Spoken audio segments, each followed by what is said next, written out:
Hi, my name is John, and I am one of the co-founders here at Brickwork, and welcome to the Brickwork podcast. I'm here with Dario Svidler, and he's one of the vice presidents of Partner CRE.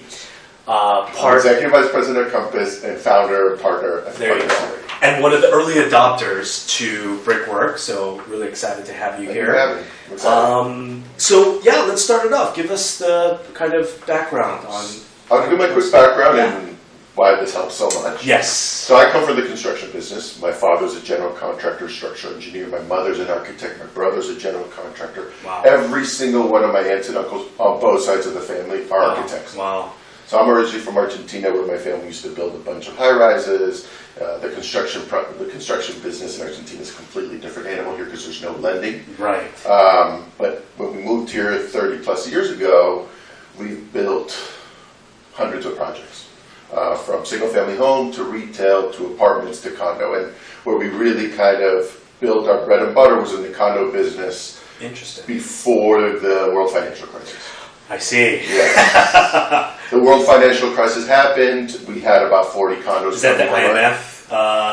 Yeah. Got it. 2008, 2009, Right. we had about 40 condos online. Got it. We were able to sell the first 20 because it was a project in Pacoima that we were able to release in different stages. The first stage sold as condominium. Okay. But by the second stage, the business had dried out. There were no more buyers. Right. So we were able to reposition the loan into an apartment loan, rented it out, held it for 3-4 years, and then made some money when we sold it. Good. So we survived. Good. But in that process, I came to the realization that there's more money to be made in selling the land than building the land. Okay? I see. So I made a big change and got full-time into brokerage.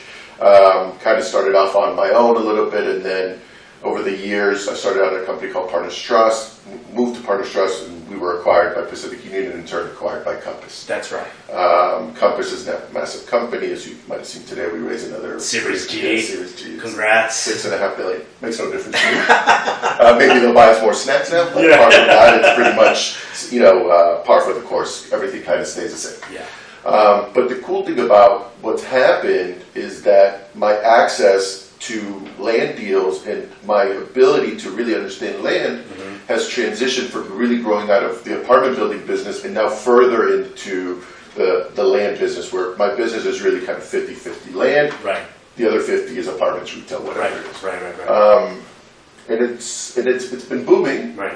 There's obviously the market is shifting right now, but the cool thing about what you guys were doing is there's so many different elements to consider with underwriting land. Yes. And I'm pretty good at it, but I make mistakes. Right. And what I think for me, especially for a guy like me that does this day in and day out, that more than anything, this makes sure that what I'm seeing is correct. And I've made many mistakes. Right. I still make mistakes, but this is a great catch-all. Right.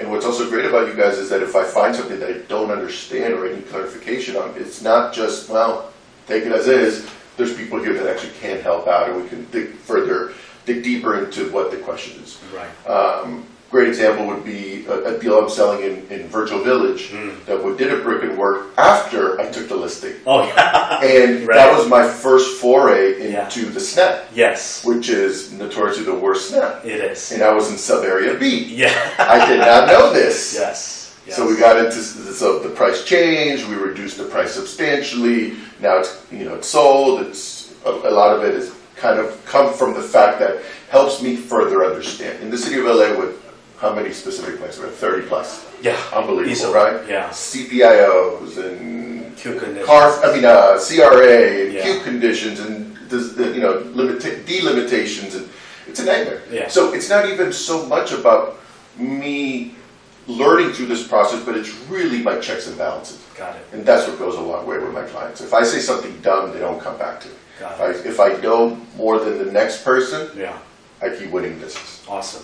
Well, that's great to hear. I'm so super excited that you were an early adopter, and I think someone with that background absolutely has an advantage to understanding the value of this. Just tell me now, based on kind of what you're seeing with developers, I think we were just talking right before about the rising costs of construction, labor.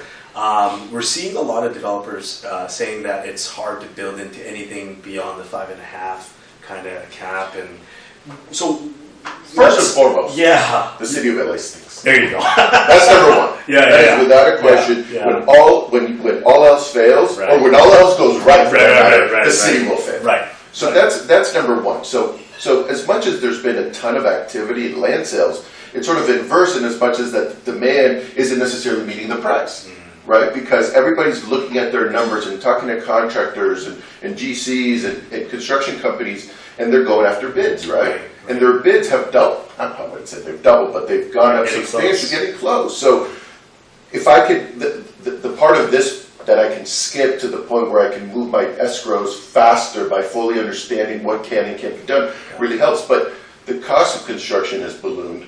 The timing with the city has ballooned. Right. They don't now expedite projects. Right. They haven't really even hired that many more people. Right. And the demand for this product is insatiable. Right. So it's not necessarily that, to me, the number one issue being cost of construction. It's the city of LA. Right. The city of LA gets in the way of making deals pencil. Right. The city of LA gets in the way of making affordable housing. Right. The city of LA gets in the way of me putting out a project in a reasonable amount of time, where I don't have to carry this project for 12, 18 months before I can break ground. Right. Right. And the biggest issue is the places that we need the most development in, CRA still has oversight. Yeah. So I'm glad you brought that up. So CRA is kind of hindrance. To say the least. Yeah. We've had quite a few brokers and users and developers mention that, and there's been a lot of reports that have come through, especially in the Hollywood. Parts of Koreatown are okay though. The southern part of Koreatown has is been okay. okay. Yeah. But East Hollywood, East Hollywood's a mess. yeah, it is. Parts of southern Hollywood is okay too. Right, right. But it's a mess. This is where we need the most. Right. And the problem is that TOC, Measure Triple J, as great as it was for TOC, Right. ruined everything else. Yeah, for upzoning. For upzoning, it all died. Yeah. So I'll give you a great example. I had this listing in Hollywood that was P-zone. Okay. Now, if you do a zone change, Yeah. you got to do prevailing wage. Right.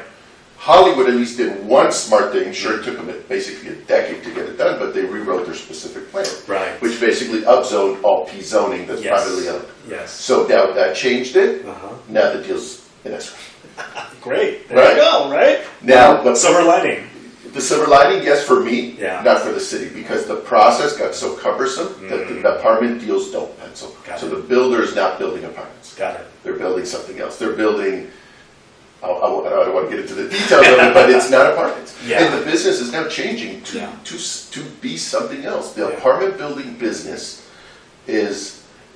has to be seen from 5 different lenses these Right, days. right. It was so simple before, where even the ground floor retail was an afterthought. Now the ground floor retail is everything. Yeah. Because it curates the upstairs. Right. So Great. we've also seen, because we have a pretty, not a huge retail leasing side, but pretty aggressive. Yeah. And we are finding that a lot of the big builders, like you mentioned Greystar or CIM or these kind of big assets, Yeah. they're not going to the CBREs anymore for ground floor leasing, because they want the guys that are on the ground, that have the pulse, that know exactly what's going on Locally. That area. I Correct. see. Got it. Correct. Okay. So we're starting to see the shift of apartment buildings now having to take on a different life form. Right.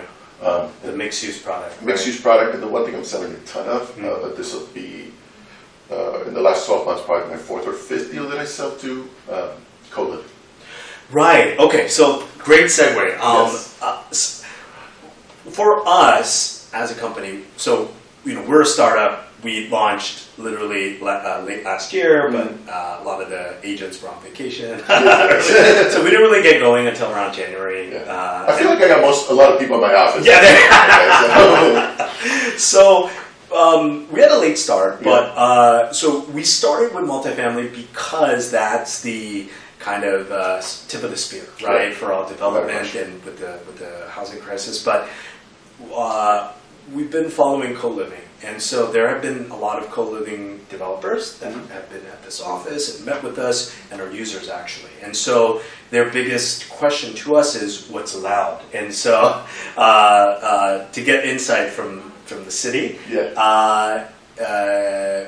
it's almost like we'll see based on property specific where you're at. They're open to it, but of course it's LA City, right? Yeah. So some smaller projects we've seen now come up, which are like the 5-bedroom single families, right? That I think Highland Park, Koreatown, those areas have been prominent. But all right, here's we're back, right? Had some technical difficulties, and I apologize if there's a difference in maybe the quality of the video, but we'll see how that goes. So, just getting back to it, let's. So, what I was alluding to was that we've had a lot of users that are co-living developers, and they're building different products. From your perspective, it's kind of being touted as a solution to affordable housing, obviously. I don't really agree with that one. Yeah. So, give me a. I think it's another vehicle. Cool. That's all it is. Cool. I mean, it's a limited. It's a large group of people wanting these things, but it's still limited, right? This isn't going to be somebody that's going to be living there for 20 years, right? This is somebody this is transient people, right? They're here, they want to be walkable, they want to be near stuff, but this isn't a long-term stay, right? So I think there's a runway for it. I just don't know how long it is. Got it. At the same time, I do see from what Common's doing and from all these other companies are doing, and they have massive wait lists. Yeah. The one here, was it Ani, I believe, had there's another Ollie or somebody here. Common, I forgot where it was. Yeah. But it was one of the smaller ones. It wasn't like a big building. I heard it was each of the individual units didn't even have a restroom. They have a shared restroom. Oh, that's crazy. And it still had a wait list. That's crazy. Yeah, that's crazy. I just recently sold one where they're going to be building close to 30 units, and they're each going to be 4 and 5 bedroom. Oh, nice. Now, okay. The reason they can do it, the site is large. Okay. It's about 22,000 square feet. It's zone R3, and they don't do any density bonuses. They can't do density. Of course. So it's all by right. So to fit 28 units on 22,000 feet, when your FAR is probably close to a buildable is probably 60,000. 60,000, yeah. Probably a little bit less, but whatever. Yeah. I mean, how big am I going to make these things? Right. So I think the average size of these co-living things are around 2,000 feet. Got it. So they fit perfectly. Yeah. And to be honest, the city shouldn't have any issues with these because these are all by right. They're never limited to how many bedrooms they can do. Right. They're not asking for less parking. They're not asking for any of that. Yeah. The biggest issue I see is eventually the city's going to catch up. And they're going to want to get paid somehow. Tax it. They're going to tax it. They're going to try to do some sort of occupancy tax. Sure. The city doesn't want, they want max density. They want their fees. 100%. They want their Quimby fees. They want, linkage now for density bonus, but they want their fees. Right. And they're going to find a way to tax these things. Right. The ones I've sold, I've sold one on 3 on the west side and 1 in the valley. And the one in the valley is having issues because of CRA. Got it. Yeah, CRA. It all comes back to CRA. Yeah, it's a challenge. I think one thing I will mention is, so Alex Irvine, our partner, he's actually dealing with this head on right now with the city. And there is something coming out from city planning that's supposed to have a stance, but then of course the unknown has been they have to cater to both, right? So they have to create some sort of middle ground for the CRA and then for developers and TLC. So it's coming within a month. Yeah, but it's going to first has to get approved by the city. Right. This is just a draft. It's going to be probably 2 to 3 year process. Early draft. Yeah. And that's the biggest issue, as far as I'm concerned, with regard to affordability, is these issues. Yeah, agreed. Right? You're trying to fix a problem. So, in my opinion, I went to this breakfast and Mike Fuhr spoke. Not necessarily the biggest fan of Mike Fuhr or Garcetti for that matter, but Mike Fuhr said something that really resonated with me, but it'll never happen in the city of Lane. We need a real estate czar. We need somebody that says, pardon my French, fuck everybody. You're right. We have a crisis. Right. If we had an Ebola outbreak, or if we had, we have a homeless and affordability housing crisis. Right. It is not the fault of the developers. Right. It is the fault of NIMBYs in the city. That's the biggest issue as far as I'm concerned. So we need to come out and say, this is an emergency, and even go federal. Yes. Go federal. Right. With the fact that the state level, Gavin Newsom came out and said we need 3.5 million units of housing. You know how many the state is zoned for? 50? 2.8. Oh, okay. Okay. So even his goal Right. is today unreachable. Right. Yeah. Got it. That's a problem. Yeah, it is. It is. So that to touch on that, and final point on that would be, we do have a goal to kind of bridge the gap, and I think a lot of the city's problems has been a lot of turnover. So they have a lot of turnover in the planning department, up and down, and it seems like everyone's just new to something, and they're they're learning on our and they're learning on exactly. And so we want to get the scale to kind of open the dialogue further. I think there's a lot of inefficiency with the city, but I think if your solution is actually really good with the real estate czar, but someone similar. I think there has to be someone that has oversight and ability to move things, and we want to get to that. But I kind of wanted to touch on another subject with opportunity zones. Okay. So give us kind of a rundown of what an opportunity zone is. So an opportunity zone, the federal government designated, I think, 8,500 tracts across the country, right? And said that if somebody invests the basis of whatever they buy it for, value of the land, they reinvest it into the land, into a construction project within a certain time frame. I think right now it's less than 30 months, 25 months, whatever it is. You have to reinvest the cost of the land into a development within a certain time frame. Got it. Sounds great. Yeah. I get potentially, if I hold it for 10 years, I have no capital gain risk, That's which huge. is fantastic, It's right? huge, yeah. Now, the downside to that is that now everybody thinks that they can charge extra for the land. One does not equate to the other. Right. The deal has to pencil on itself. But the biggest issue that we're having is that the federal government hasn't fully released the entire scope of what the QOZs are supposed to be, qualified opportunity zones. Right. And it is completely going against of how the city of LA works, in that everything takes a long process. So now if I have to add one more process into that timeline, I will never get to the point of putting enough boots in the ground to make the opportunity zone fund be in good standing. Right. The only people that are going to be able to do this are going to be either the big players, but the mom and pop investors, they can't do this. Right. And to go invest in another somebody else's fund, whether I 1031 into that person's fund, I don't own the real estate. Right. Right. So it's to a certain extent in California, I think it's a little bit of a false hope. We had when it first came out, we had a run where everybody's like, "Give me QOZ, give me QOZ." That conversation's kind of subsided. Got it. The people that are going to be playing in that field are already kind of out there, and whether it be who was it, the Mooch or Craig Bernstein or all these guys that are really on the forefront, but they're more raising capital. They're not real estate folks. Right. And that's a big issue to me, too. I agree. You know, they don't understand that the scope of these developments need to happen in certain areas. And not to also mention that just because I'm in a QOZ doesn't mean I can make money. Right. Right. Right. So I have a client that's building in a QOZ. Now, they built it before the QOZ, so they're not going to benefit from it. But they found a property that's tier 4, and they're building it without parking, and they're building it with a prefab. There you go. And that's a great business, but they're going to miss the boat. Right. So I love this conversation because you have amazing segues. So one of the topics I wanted to cover was prefab and modulars. Yes.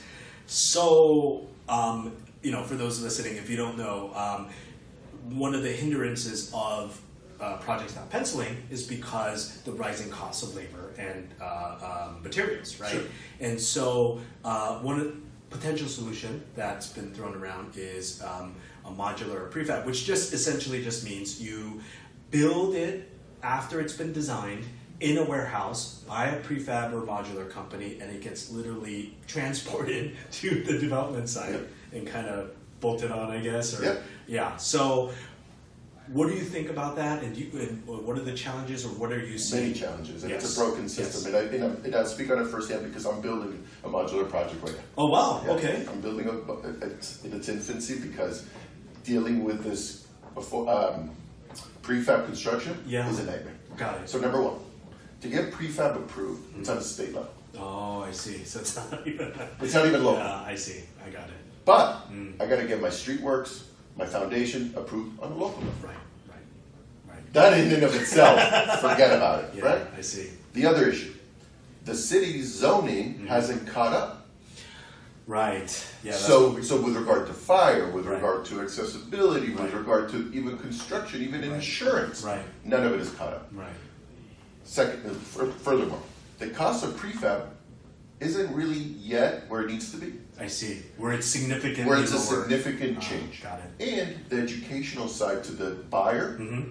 is also, or renter, is also that's a big true. learning curve. So Right. I'm a builder, Yeah. right? I'm going to build a project, Right. and I want to cater to the masses. Right. I don't want to cater to the one guy that wants to buy prefab, live in prefab, or wants whatever it is, right? Right.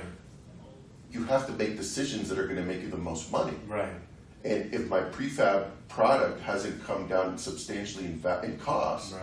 I'm not going to do it. Right. And if I could go back to this project that I'm building, which is small lot subdivision homes, which I think I can get a premium of it, Oh. but that's not where prefab really needs to be. No, it needs to be in apartment. multi-family. Yeah. So I'm gonna get. I'm hoping I get some form of a premium, Mm-hmm. but the reality is the timeline is screwed. Got it. Now, thank God I bought this well. Yeah. Bought it. I've had it for a while and decided to build it, Mm-hmm. but it's not being mitigated by the timeline yet. Understood. And the costing is not where it needs to be. And most of those companies are not in California. Right.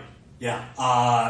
Colorado, Utah, Colorado. So we're Midwest. working with a company out of Colorado, Right. and we've been bidding out also a company in Arizona. In Arizona. Yeah. Yeah, I know that one too. Okay, so that's a great point. I think for us, what we've seen is that obviously there's a clear present problem, and I think it's going to be a multifaceted approach, Yes. right? So there isn't just one silver bullet, but it's just more collaboration between the city, between the state, between the private sector, the builders, the developers, the brokers. Everyone has to have kind of a say in that solution.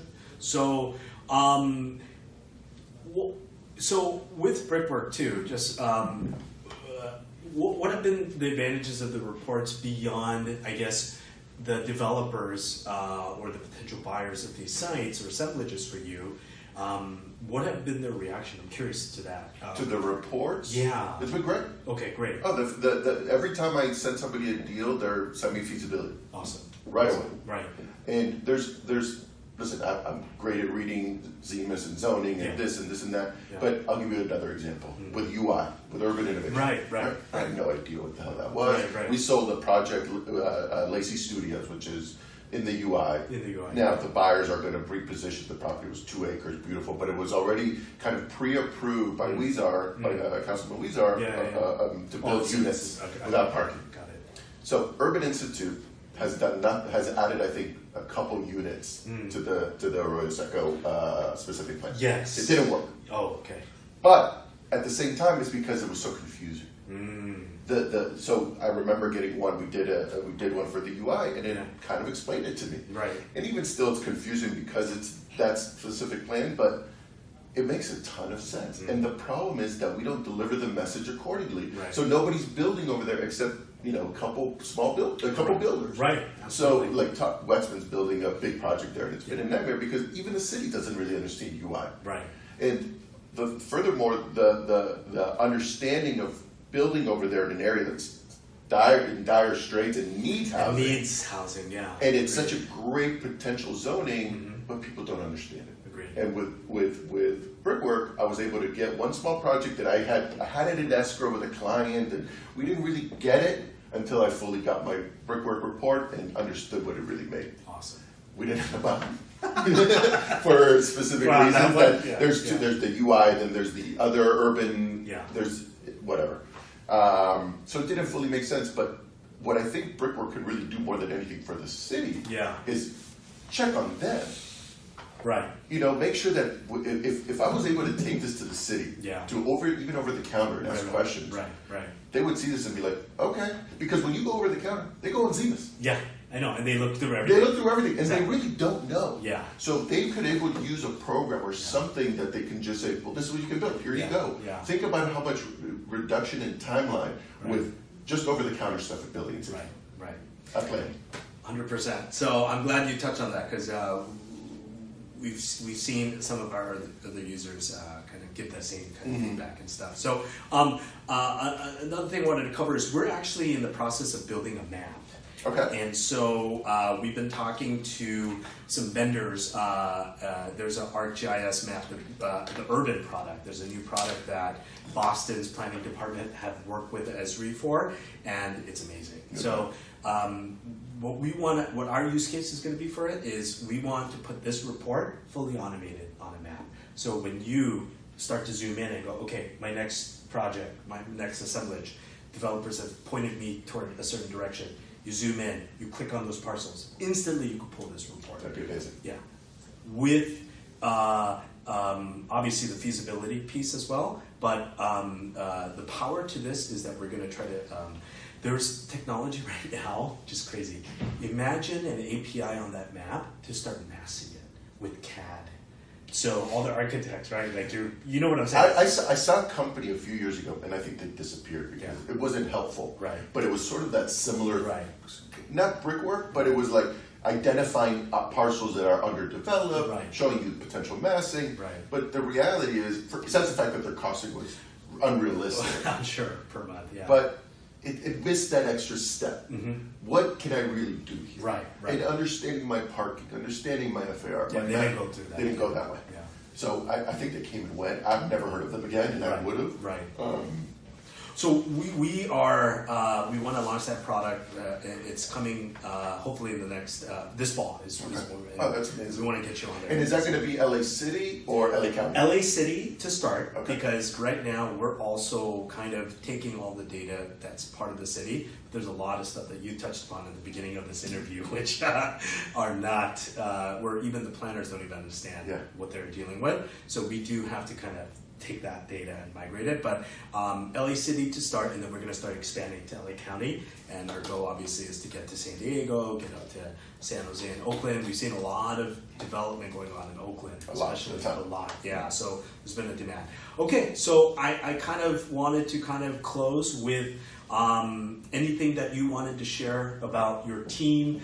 You know, you guys are Compass, and we just, I don't think we said this in the interview or just before, was you guys raised Series G funding from SoftBank, $6.5 billion valuation. I think it's actually 6.6. So I think I love Compass, that you guys are born and bred from technology based and using and leveraging that to help your clients. So give us parting thoughts on where you're headed, where your team is headed. So we've grown our team pretty substantially. We're right now about 12 total people. We have our in-house marketing, in-house transaction, and in-house operations. We have, I think right now we're about 7 or 8 cold callers, and I have 2 partners. Wow. So we've grown substantially, and with the help of Compass. Compass is really, some brokerages don't like teams. Yeah. Compass, I don't even know if they like them or not, but they don't discourage them. So we have multiple huge teams in our company. Like one of our top earners, Aaron Kerman, I think his team is like 50 people. Wow. That's it. Wow. So we've grown our team substantially, and we're really kind of delineating who's going to do what, right? Because multifamily has really been the beacon for everything growing out of that, right? It's been the hottest product type for the last few years, and it really has stemmed from that. So the part that we've done a lot is also with the knowledge that I bring to the partnership, to the group, with regard to knowing land and construction. All this stuff that we know, that I know, spearheads every value outside of that. 100%. So it's been really cool in that aspect of it. Compass has also been really instrumental with Partner CRE to. We have educational meetings with all our teams. Anybody who wants to come in from the commercial department is allowed to come in, whether title guys, insurance guys, underwriting guys, whatever it is. What we believe in today's marketplace to really set ourselves apart as agents, more so than just being a listing agent or just great phone call person, is knowledge. And the knowledge aspect of being an agent that's successful, you can either be a great cold caller that has no shame, or you can really bring something to the table with a perspective, with a vision that's able to say, this is what I think should happen with this property. Now, open to everything at the same time, but really saying to ourselves, how does somebody make money? How does somebody turn this into a viable business? And with that, having grown our company where I first started, it was 250 agents, and now we're close to 13,000 agents across the country, and having market share everywhere. the cool thing about our company is that everybody can talk to anybody internally with our systems. Oh, that's pretty cool. Yeah. And then, people want to think that what Compass is doing is rocket science. It's not. The best technology is the simplest technology. Right. But the way that they run the marketing aspects, if you want to do this, if you want to talk to somebody in Boca, or you want to talk to somebody in Chicago, it's a click away. Got it. Right. And everybody, the internal communication and the different teams and channels that we have internally. If I have a client that wants to buy something in Florida, or if they have a client that wants to buy something in LA, or sell something for that matter, the synergies are really there. That's cool. Whereas a lot of the other brokerages like Keller Williams, they're franchises. Franchises. And Yeah. Marcus That's the and- original kind of model, right? Yeah. And then Marcus and Millichap, we don't need to speak about them, but they run their business the way they run their business. They're not looking to change their business model. Right. And what's cool about Compass is that they embrace change. Right. They're not sure that it's a huge ship, but it's nimble. Yeah. That's the cool part about it. Awesome. And our CEO, who's really great and really involved, Yeah. here's my cell phone. Yeah.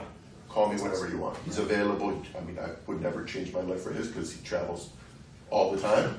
Yeah. But he's available. He's a cool guy. He's a young guy. Right. All the staff is really great. But it also still embraced the older people that were, not the staff that was from the previous companies, Right. and really integrated everybody into it. So That's it's been a what's good run. difficult, right? To integrate. Integration and culture is everything. And going back to our team, right? For us, I get calls every day of people wanting to join, but it's not about that. Right. And and not to toot my own horn, but we want to work with people that see this more than just money. Right. Because to make $100,000 in this business, you don't really need to know much. Right. If you want to make substantial money, you want to have a career, you want to have a living, you want to make investments, Yeah. come in with us. Got it. That's the game changer for us. All right. Well, I think that pretty much says it all. Thank you so much Of course, for anytime. coming. Sorry about the technical difficulties. The magic of editing. At least you have tech. Yeah. Awesome. Well, thank you so much. Appreciate it. Thank you.